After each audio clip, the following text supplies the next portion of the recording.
Hey, welcome back to the Full Count Podcast. Exciting news. Roki Sasaki is now a Dodger. Sway, I know you're incredibly happy right now, and you guys just have a pitching rotation that's going to dominate for many years to come. I think it's a dynasty now. What are your thoughts? Hey, thanks for teeing that up. I think this is an incredible signing by the Dodgers. When we think about it, everyone expected this to happen. There was kind of needless drama. It's kind of crazy how all these other teams thought they were in the mix, especially the poor Blue Jays. So we'll get into the Yeah. Dodgers a little bit more, but I do want to come back to why this is a nail in the coffin for the Blue Jays for the foreseeable future. But so Hmm. with the Dodgers, it's a great signing, and this is what I'm going to preface it with: is we can't expect him to be an ace right off the bat. He's Right. 23 years old. It's almost like he's a first round draft pick, someone coming out of college. We can't expect him to be the next Paul Skeens from the Pirates and just hey come out, hit the mound, dominate, make the All Star team, be Rookie of the Year. I think he's going to take some time to develop. Hmm. We need to give him 2, 3, 4 years to just be the fully functional pitcher that we're expecting it to be. Kind of expecting him to be kind of like how Garrett Cole and Trevor Bauer were when they were drafted out of UCLA. It took some time for them to develop into these Cy Young type pitchers that we have now. So Right. there's going to be some growing pain. Inevitably, there's going to be injuries. That seems to be one of the major things about the Dodgers. Hey, as Yeah. good as they are, as much as they win, as much as they're contending for a championship every year, there just always seems to be injuries revolving around the pitching staff, whether it's the starting rotation or the bullpen. Maybe I'm kind of predicting, hey, we have them for the next 6 years at least, but maybe we lose 2 of those years due to injury. I don't want that to happen, but it just seems Wow. like it's Wow. it's a trend with the Dodgers. But you had Yeah. some questions. You wanted to bring up some things about how they announce. Say, for example, Sasaki announced on Instagram instead of doing a press Let me conference. share I that. believe Otani did the same thing. What do you feel about that? I mean, I think it just shows the excitement of the players that, I mean, it is about the money, but at the same time, they're rushing to become a Dodger and they are so excited. And it's also the environment that we're in with social media. But I think they're so excited that they wanted to announce it, which is interesting because that's not a normal thing that players do, right? They don't really like put it out there and share it all over. Here's what I think. They say Sasaki didn't really like the media in Japan. He's kind of a quiet guy to himself, doesn't like the attention. Kind of how Otani was. He doesn't want to be the center of attention. He avoids the media. Getting an interview with him is pulling teeth and extremely hard for Yeah. journalists to do. The easy, convenient way to get this out in the open and just get it over with is to announce it on Instagram. Like, hey, I signed with the Dodgers or I signed with another team. Then it's not a big deal. And then, it calms down for a little bit. He doesn't have to do Right. interviews, doesn't have to do the crazy stuff, but then he just has to go to the press conference where they, give him the jersey, give him the hat, he signs a contract. It's just something that I'm sure they don't want to do. It's just the easier way to do something like that, especially when Right. you're not media hungry. You don't want to be the center of attention. Which is rare, I think, at some point when you're that good of a player. But like you said, he's not going to be an ace right away. I think he knows that too. And then he's also a young guy. I heard, yeah, he has a quiet mannerisms of him. He's not like overly outgoing. His parents, unfortunately, or his family passed away or died in the floods and the earthquake in Japan at that time. I think that was back in like 11 or 12. I don't remember exactly, but that definitely may have done an effect on him. But just to take it here, Roki Sasaki, he put, I have signed a minor contract with the Los Angeles Dodgers because technically I think you have to say it's a minor league contract, right? Because of the whole rules. It says, I want to slip my sleeve on the Dodger uniform at the opening conference, thanking everyone who has supported me this far, which is, like you said, it's an easy way out without having to be on television and explain yourself, right? Yeah. And you also got to take into consideration just the Japanese culture of being humble. And when you think about it, True. every Japanese player that's been in the league, they're not True. flipping bats like crazy. They're not pounding their chest. They're not doing crazy things. They make a great play. They do what they do, and then they go back in the dugout. Right. It's kind of frowned upon in Japan. What's that phrase in Japan? It's like the nail that sticks out gets hammered down. I think that applies to baseball and being Mm. humble with sports as well. I definitely agree to that. But why do you think other players then, the American players on the Dodgers, like Blake Snell, Oscar Hernandez, I'll pull that up here as well. Why do you think they went ahead and announced it as well on social media without having to do like a whole press thing? Same thing with Otani, he did it too. I think back when he signed, as you had mentioned. Oscar has him jumping up, and it says "I'm back" with the fire emoji and sunglass emoji and a blue heart. I think it just goes with personal style. Like Teoscar Hernandez seems like just be that one of those fun guys that likes to be the center of attention. It kind of brings me back to in 2009 when Manny Ramirez came to the Dodgers in a trade from. No, he came to the Dodgers in 2008 from Boston in a trade. Then the Yeah. next year he signed with us again, and he had that giant announcement that says "I'm back," and then every Oh, billboard in the LA freeway said "I'm back," and it was like Manny Wood. It's like he's all about that. And there's certain players like that. I yeah, the Teoscar Hernandez of the world. I could see like a Bryce Harper, who's another like way out there player that's really cocky. well, Juan Soto for one of them. But even his announcement wasn't crazy or over the top. It was just like, hey, I'm on the Mets. Yeah, you have a good point on that. So I guess it's just everyone's own style. But what do you think? Or I want to ask you, what about Sasaki makes him so excellent? What's this going to do for the Dodgers? But first, the whole controversy behind the handshake deal that was done essentially before the free market was able to allow Sasaki to go to the Blue Jays or the Padres. Um, People were upset and thinking that the Dodgers were able to handle it way before, and it wasn't fair. So his Sasaki's sports agent had the following to say back in December, which was just a few weeks ago. He goes, "There were some allegations, all of them false, made about predetermined deals, things like that. However, MLB rightly wanted to make sure this was going to be a fair and level playing field for everyone. So they did their due diligence and interviewed numerous parties ahead of time to make sure that that was the case. And they wanted to make sure that Roki would most likely, while we have the opportunity to sign in 24, give himself the best opportunity to get the best deal." What do you think of all that? Do you think it was actually a handshake deal way before? I don't think it was a handshake deal. A lot of people would assume that because one, there's two Japanese absolute superstars that are on the Yeah. Dodgers, and everyone's going to automatically assume it's like, all right, he wants to go with these people that he's played with in the WBC. He's played probably alongside a little bit in the league over there in Japan. It's the familiarity. I can't even say that word. Just being familiar Familiarity. with the guys. It's easier when you don't really know the language that well Mm-hmm. to go in there and to learn from these absolute legends and assimilate. So that's probably why everybody thought like, hey, it's a foregone conclusion is going to go with the Dodgers. But I don't think there was a handshake deal. When you think in the past, the Dodgers do recruit very well, and they do say for example there was a clip in like 2016 or 2015.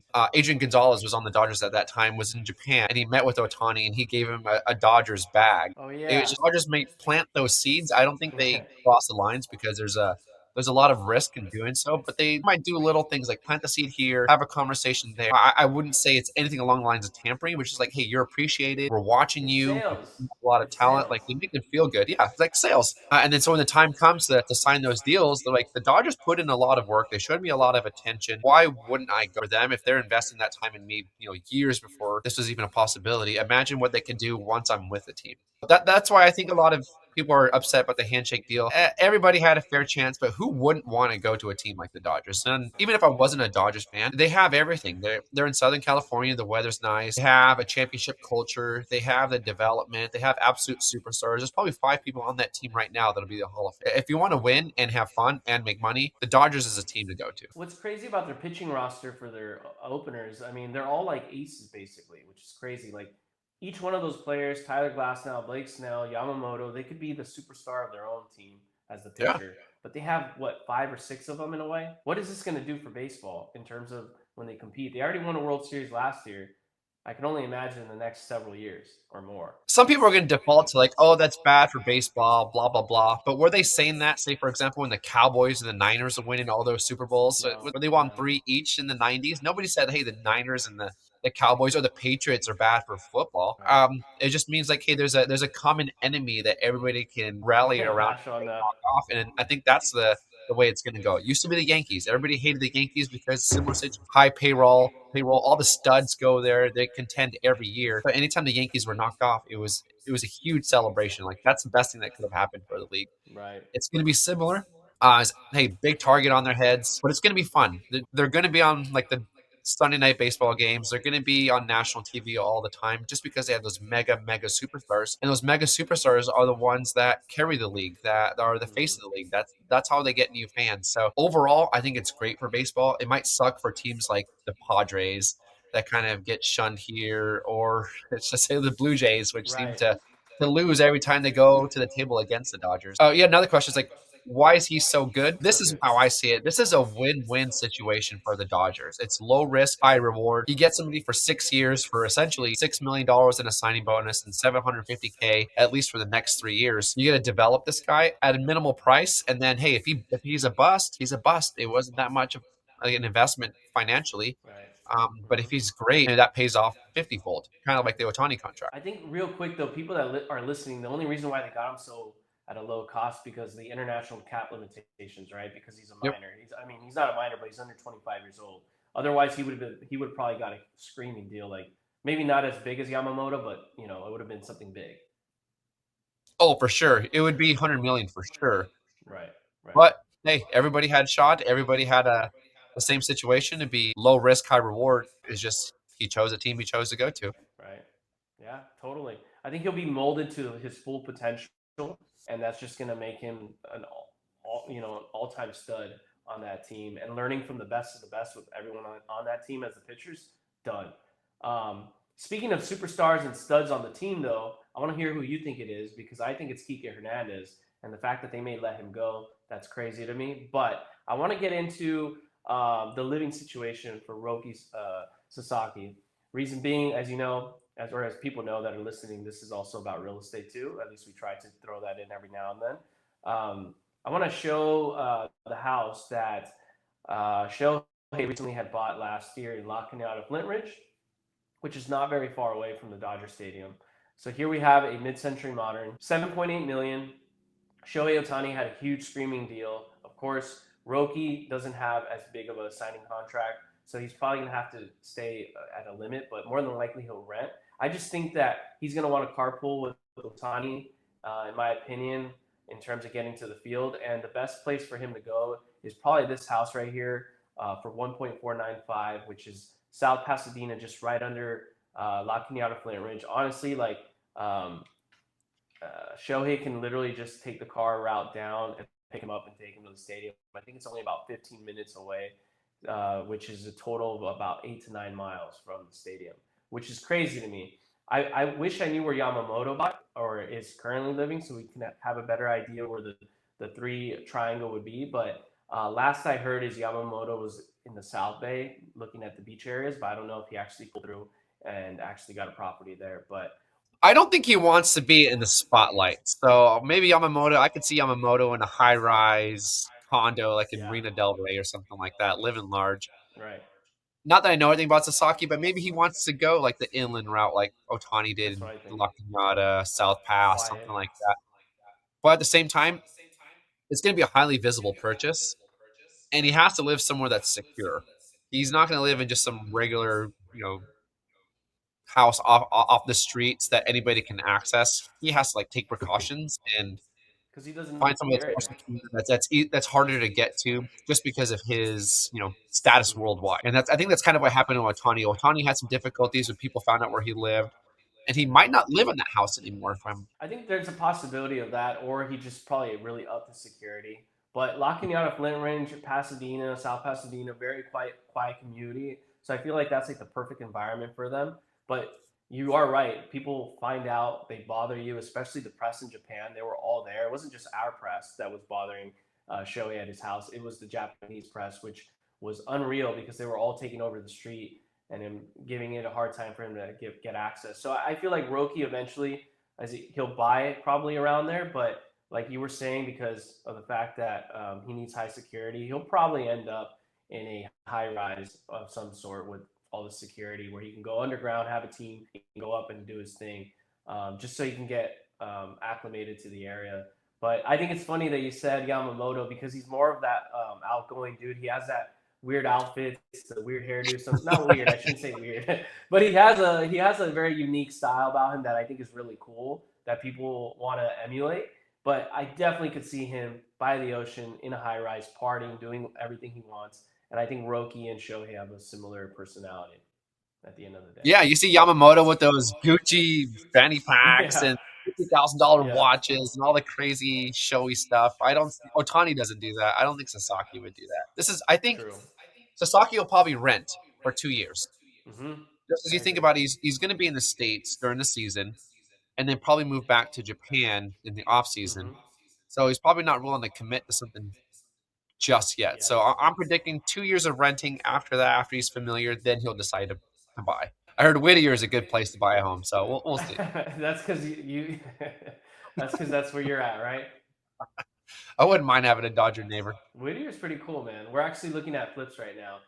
Not to get off subject from baseball, but there's Mhm. some flips in the area we're looking at in the valley. But I see there's more possibility in the valley because in Whittier, the price point for something to flip bottom is still high, and the gap, the meat on the bone to actually get the after repair value is not as great as I would have expected. Going back to the matter of baseball, what do you think about Gavin Lux leaving your infield?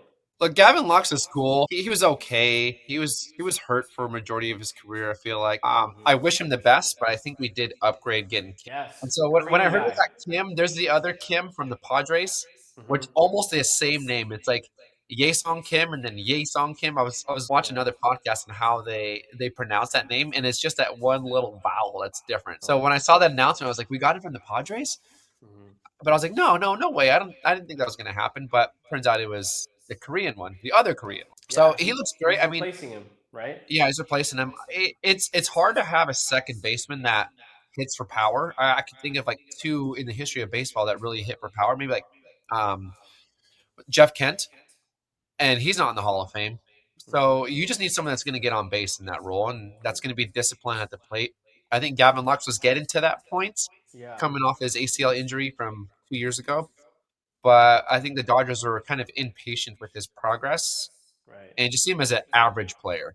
And I that's think why I in the decided we're postseason, going to upgrade though, him. right. But I think in the postseason, didn't Gavin Lux get a lot better with his hitting? I heard the story that he went to go see his dad or his uncle, and he went back to the basics. And immediately when he did that, he went back home, did that. He was able to start hitting a little bit better, right? yes, it was an All Star break. He went back to Wisconsin, That's what it was. did some, you know, uh, adjustments, and then was a lot better. But the same thing, he was just average at best. Mhm. And I, with the yeah. stacked Dodgers lineup, he was more of a utility player. Probably wouldn't get starts every day at second base. And so it's like, hey, if we can upgrade, there's not room on the roster to keep him. Same, unfortunately, I think Kike Hernandez falls into this. He's a victim of this. There's no room on that 40-man roster anymore. And I And think he's a like superstar, dude. He brings the energy. That's what Dodgers need, I think. I mean, who else is as cool as him?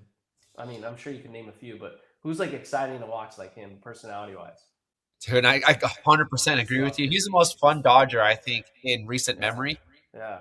Is just say it's a business. We hate to see him go, but True. for the future of the team, sometimes you have to move on from players that were fan favorites or that you love playing with. And I think Mm. Kike is the perfect example of that. There's just no room for him. And then we signed Tanner Scott this morning, Oh, I so I think saw that. that's the final slot in the 40-man roster. So unfortunately, Kike, hey, we love everything you've done for us. It's been a hell of a ride. I wish you all the best, but I'm sure you'll play for like the Diamondbacks or So something. you think he's leaving then? I would bet my life that we don't have the Wow. ability to re-sign Okay. Kike Hernandez. Got it. Well, that sucks. But I met him during the summer last year. The guy's awesome, dude. Like, he's actually not super talkative as much as I thought, but maybe it's because he's talking to me and I'm not like cool.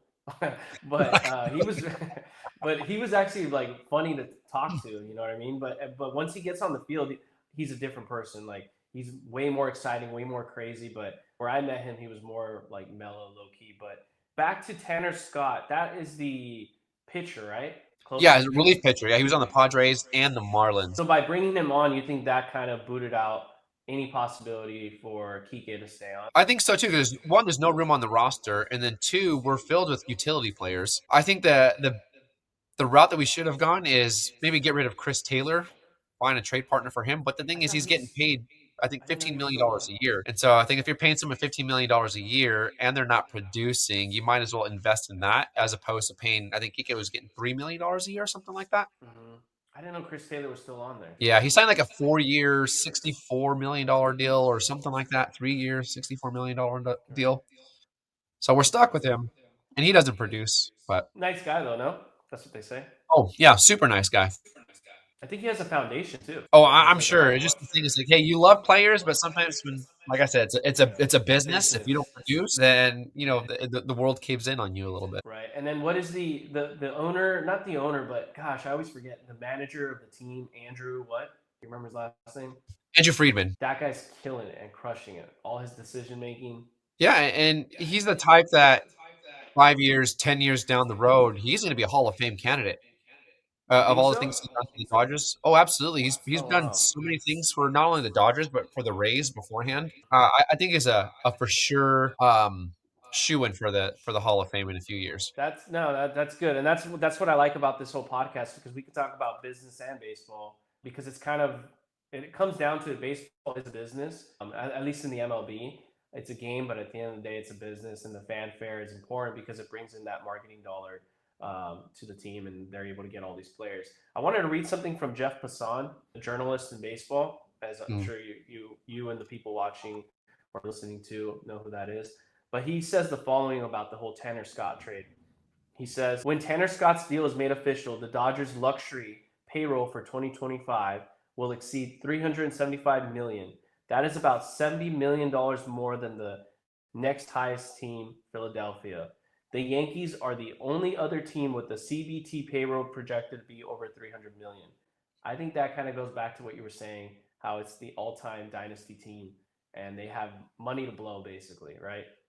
Yeah. And it's not really hurting the Dodgers. Everything's deferred.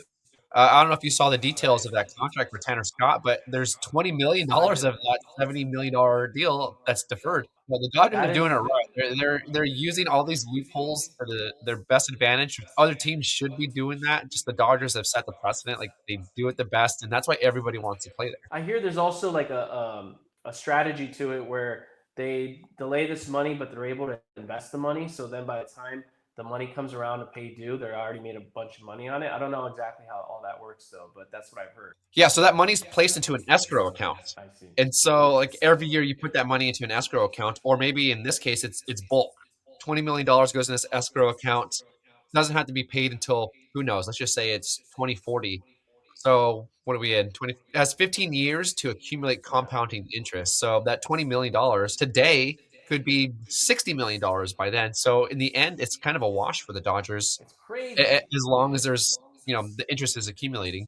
Compound interest. I mean, these guys have it all. I can give real credit where credit's due, and the Dodgers are obviously blowing everyone's mind right now. And someone's mind to really blow and kind of put the dagger in is on Chris because he loves the Padres. I thought the Padres, just that as our final closing for this podcast, um, if you want to comment on how Roki was a candidate per se to go to the Dodgers, I'm sorry, the Padres, and it didn't happen because Musgrove is out. They really needed him on his roster. What do you think this is going to do to the Padres now? It hurts two teams really bad. The Padres, yes, but the Padres can recover. So they'll Okay. find somebody to replace Musgrove, who's out with Tommy John surgery. The Padres are also a good destination team that people want to play at. So True. the Padres will be all right. They're not going to win anything anytime soon, but they'll be entertaining. The most damage that incurred here is the Blue Jays. Sasaki not going to the Blue Jays was that nail in the coffin for the foreseeable future. So the Blue Jays absolutely needed this, and they were hedging all their bets on this. They even made some moves prior to get some more international bonus pool. So they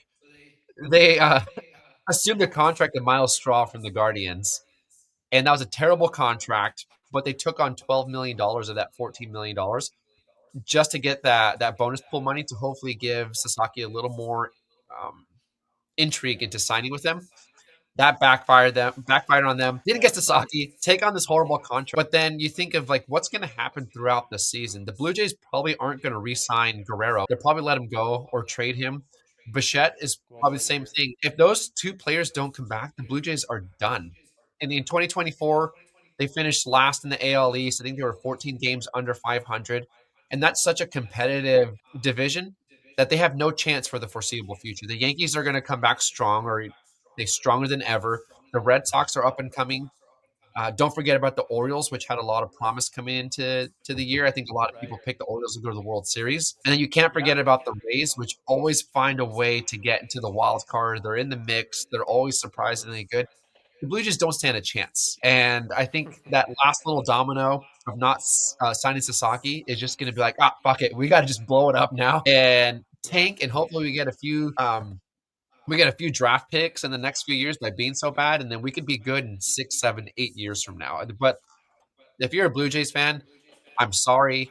You're done. it's going to be a very, very bad couple of years. You might as well just go hibernate and then check back on baseball in 2030 because nothing good's going to happen for you for a long time. Yeah, it's too bad. But at the end of the day, they screwed up. They thought they could give him more money, but Sasaki, he looked at the big picture. He didn't want a couple more million that the Dodgers couldn't give him, and he ended up going with the Dodgers because of the culture and all the other things we spoke about today.